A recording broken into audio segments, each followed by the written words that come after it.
This video does not encourage the use of drugs or alcohol. But so like I said, my name is Caleb Bowell, and I graduated from here, like I was telling some of y'all, in 2021. I actually just got married. Yeah. Let's go. Last October, and I just had a little baby boy as well. So but so like I said, we're just gonna dive into my testimony a little bit, and then get into the Word a little bit.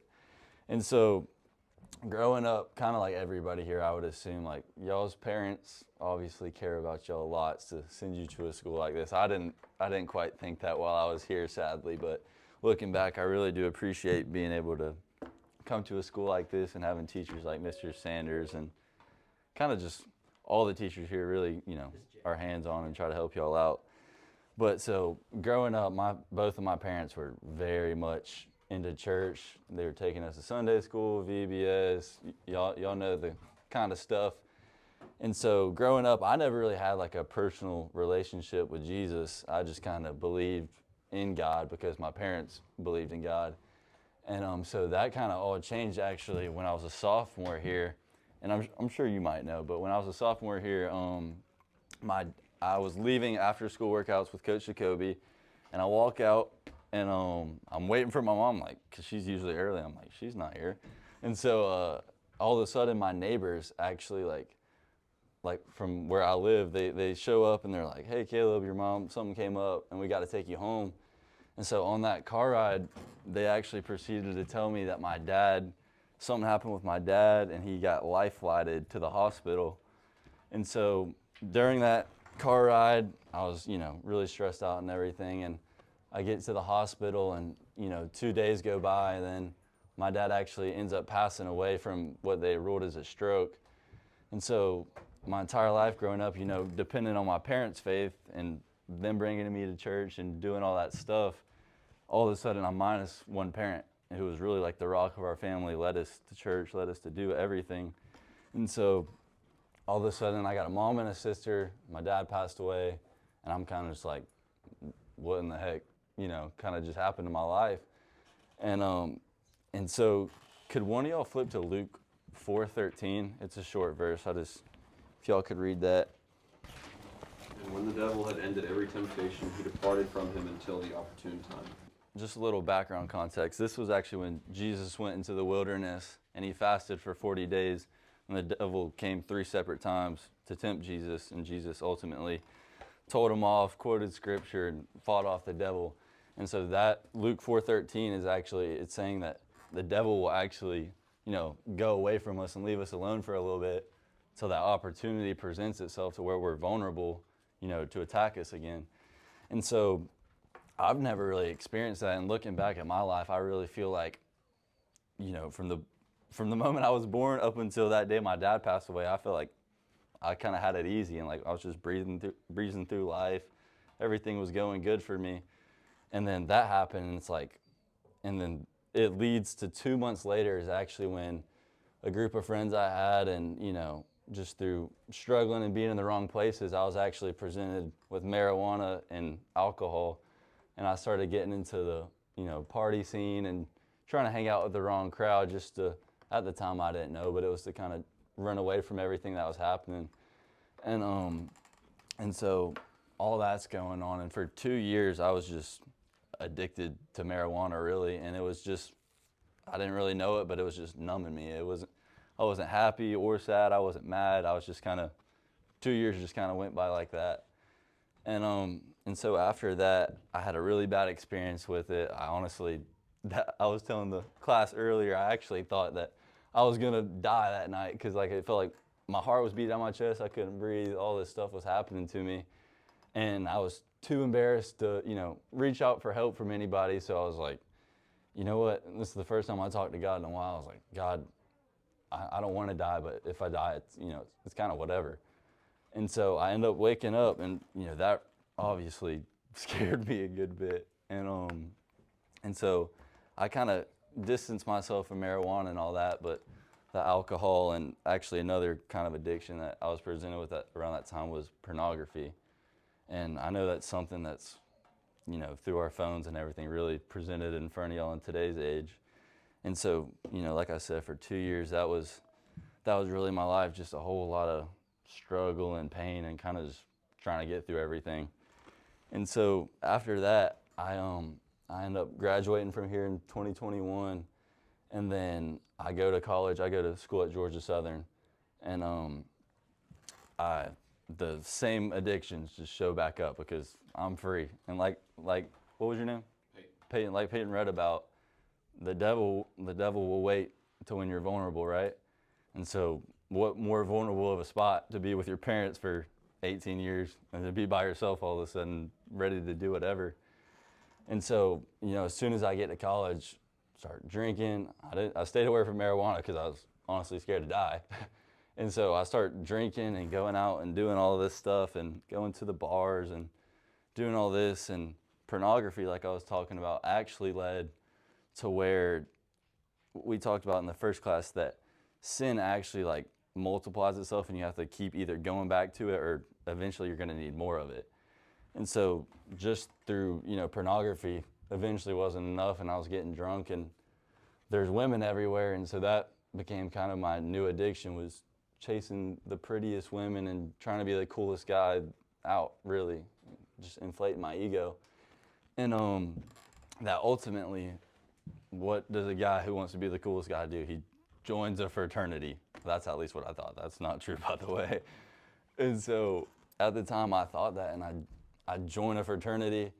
I get initiated in the fraternity, and kind of like, before, like I was talking about, 2 years went by like that, and then all of a sudden a year and a half went by like that, and I did nothing but go to bars, do whatever I could to look cool or just kind of just numb myself out again.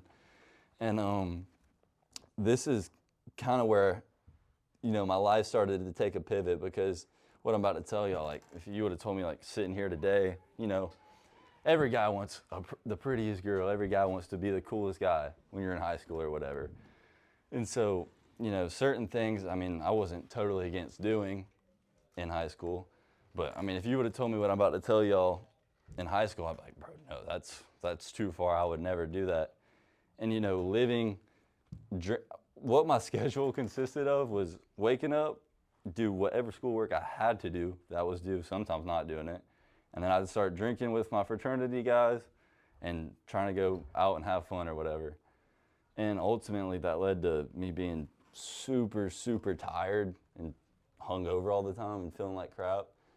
And that's where the devil, like Peyton read about, really presented himself to me in the form of what is called cocaine. And what that did for me was, I would just wake up, I'd drink, that would keep me going, I'd pass out, wake up, and just repeat it. And so this was really like the biggest like pain to me, because I didn't realize it for like over a year, that I'm sitting here doing this just on repeat. And I wake up one morning, I remember it vividly. I'm sitting here, I wake up, and I'm just so tired, just drained. Don't even want to get out of bed. Finally, roll out of bed, and I walk to my bathroom, and the mirror's right there in front of my door. And so I walk in, and I see myself without a shirt on, and all I see is like just ribs, and I look skinny, my eyes are black. I just look terrible. I really did. I honestly looked like I was living outside. And so, I'm 6'1", and I end up stepping on the scale, and I weighed 138 pounds. Yeah, and so I was just, what it was for a good year, I ate 1 to 2 meals a day, consumed a ridiculous amount of alcohol, and used drugs to keep me going. And so I was just losing weight, losing muscle, kind of everything I'd built up. And so that was what God really used to change my life. And I didn't even know it at the time, but I was like, all right, something's at least got to change to where I at least take care of myself and I don't look like crap. And that was honestly where I was coming from. I hated how I looked. And so I got back into the gym. I started eating good. And I just started to realize like a lot of the kind of party lifestyle was what was making me be like that in my decisions. And so me and all my guy friends now back at Georgia Southern, we like to say God likes to isolate you before he elevates you. And so what I didn't realize at that time was God isolating me. I was doing all this crazy stuff, and all of a sudden, I didn't want to do it anymore. So I really just went to the gym. I ate healthy, put on some muscle, watched movies, and just chilled at my house for a while. And then I started going to church a little bit too, but at the same time, I really was just doing that as like I kind of needed help. I didn't want a relationship with God or nothing like that. And so this is what God ultimately used me, was isolate me for that time period. And then all of a sudden, a couple months go by. I told the first class this: don't seek a girl before you seek God. That's some advice I could give you, but God put a really good girl into my life, who's actually my wife now, that I was telling you all about. And like I was talking about with the porn earlier, every sin leads to sin. It leads you down a road. You hear about the narrow path and the wide path. And like, if you're on the wide path, it's only going to keep getting wider for you and easier to go to hell in the end. And so that pornography and all those sad addictions that I had before I met her led into my relationship with her. And it was ultimately kind of like the shame the devil was putting on me, like, oh, Caleb, this is just another, this is another fling that you're gonna do, and you don't actually like this girl. You just want her for her body. And I was like, no, that's not true. And we end up actually going to church together and start growing in our relationship with God a little bit, and actually saying like, okay, look, we're not gonna do these things until marriage. And I'll be honest with y'all, we messed up a good bit, but the want to do it God's way was there, and it started to be there. And so Christmas time comes around, and if any of y'all have girlfriends in here, you've had this problem that you got to start figuring out what you got to get your girlfriend for Christmas, right? And so, yeah, it's a hard thing. And so I start thinking about it, and I'm like, all right, we're starting to see God a little bit. And then Passion Conference, my cousin actually, like, he suggested it. And so I got us 2 tickets to Passion. And this is ultimately where like God changed my life. And so there's 3 days of Passion. And so on the very last day, all the sermons, all the worship, all the kind of hanging out with everybody went by, and I was like, this is cool. It was a fun time. And the very last message, this lady gets up, she gets on stage, and she starts preaching about how there's so many people in America and in the world that, claim to be Christians. They claim that they're Christian, they claim that they believe in God, but their lives don't reflect it. They don't give their life to God, they just give their voice to God. And that just like hit me right in the chest. I was like, even while I was doing all those crazy things that I was telling y'all about, if you would have asked me if I believe in God, I was a Christian, I would have said yeah. I would have said yeah. And so she's saying these things, and she's like, what God wants is not only for you to say you believe in him, but to give your life to him, to give your daily life to him, and to wake up every day and say, God, how do you want to use me? And let him work through your life. And so I start hearing this, and my heart starts beating in my chest, and I end up like praying that prayer in my head. I was like, all right, God, I'm realizing right now that this entire time I've been leading myself and doing what Caleb wants to do, and it's led me to bad places, and I don't got it on my own. And so I want to give my life, to God. And so I end up making that decision. And like I was telling you about in that kind of isolation period that I was in, what's up, Coach Jacoby? And that isolation period I was in, I started to have this kind of want. Like, I saw all my friends in the fraternity. I was like, dude, they're going down the same exact road I was going down. I was honestly leading them down that road, some of them. And I was like, all right, I really want to start like helping them out. And so this is before Passion.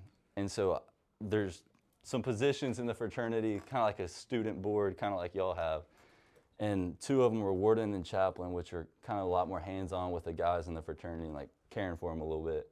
I was like, I kind of am interested in this. And elections come around, and I totally blew it off. I was like, bro, I'm not doing that. Whatever, that's too much time. And so that same day that I gave my life to God and said, God, I prayed that prayer and said, God, I want you to use my life how you want me to, like how you want to use it. And that same night that I did that was the first night I've ever experienced that God is like real and personal. And so I'm going to sleep. I'm literally closing my eyes, and all of a sudden my phone rings, and it's a guy in our fraternity, and I'm back home. And so I'm like, I'm not gonna answer. He's just drunk and trying to get me to go get drunk with him. And so I'm like, you know what? Maybe he needs something.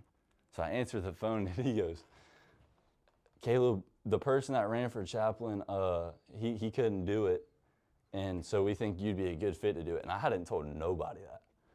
And so I was like, only God knew that, and then God just gave me this position. And so for the entire last year, I've been leading Bible studies inside my fraternity, which y'all know what fraternities are about. They're about drinking and partying and doing all the crazy things, but God's just as real as he is at this school as he is in the fraternities. And so I've been kind of devoting my life to leading those guys and discipling those guys and telling them truth. And so that's honestly my testimony, and that's how God's been using me recently. And Mr. Sanders gave me the opportunity to talk to you guys, and I was like, I got to do it, because I was sitting somewhere right there like 4 years ago, and if Mr. Sanders would have told me I'd be right here, I'd be like, I'm good. I probably would have walked out. And when I went, I was telling Mr. Evans earlier, when I walked in the school to like check in and get the name tag or whatever, I was like, I felt like I was gonna be like blacklisted from the school. They wouldn't even let me in with how much trouble I used to get in here. But so that's ultimately my story, and how, you know, I've went through a lot of stuff in my life. And I mean, I know a lot of you probably have been through some stuff already that, you know, it's not easy, but just use the story I just told you of my life, that God can work anything for good. And that's kind of what I want to get into today, actually, is it's going to be Matthew 18. So if y'all have y'all's Bibles, y'all can switch to that. But before we get into Matthew 18, this is actually the end of part 1, and part 2 is going to be posted this Wednesday at 6 p.m. Eastern Standard Time. And I want to just thank you all so much for just watching the video and hearing how God's changed my life and how he ultimately can change your life as well. And so part 2 is going to consist of Matthew 18 and the lesson I taught with it, but also the great questions that the guys in the class asked. And so I pray that this video is very helpful to y'all, and don't forget to like and comment on the video and subscribe so you don't miss part 2. Thank you very much.